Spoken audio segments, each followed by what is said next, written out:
What's happening, people? Just had eye surgery number 6 for my lifetime, so limited capabilities here. So what I can do is I can not bend over.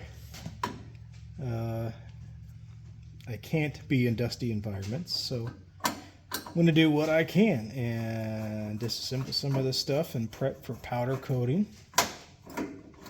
And see how many more mud daubers nests I can knock off of this thing, or how many screws I can lose. One so far. Sucks to have surgery right at the beginning of summer, and then you're just kind of out of whack for the big car season stuff. So hopefully I can recover fast and get some of this stuff over with.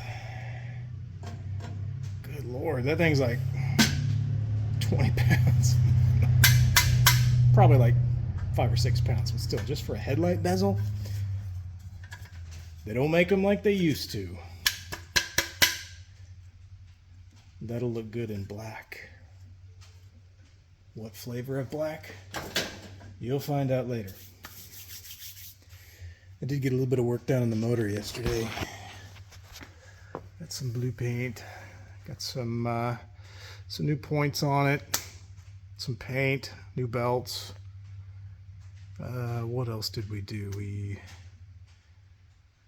We've got it prepped for new hoses to go in. I've got those already, the heater hoses. I've got a lower rat hose on order. Clean the radiator. I've let it soak in vinegar. Probably needs another cleaning because it had quite a bit of sediment and buildup in it.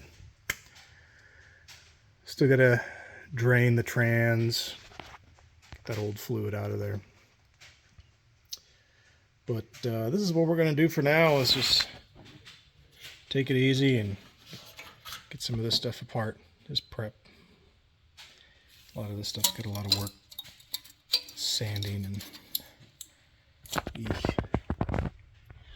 get that stuff taken care of. Hopefully save all of the emblems. Welding, got welding to do. That'll have to wait. But so just a quick update. See you on the other side.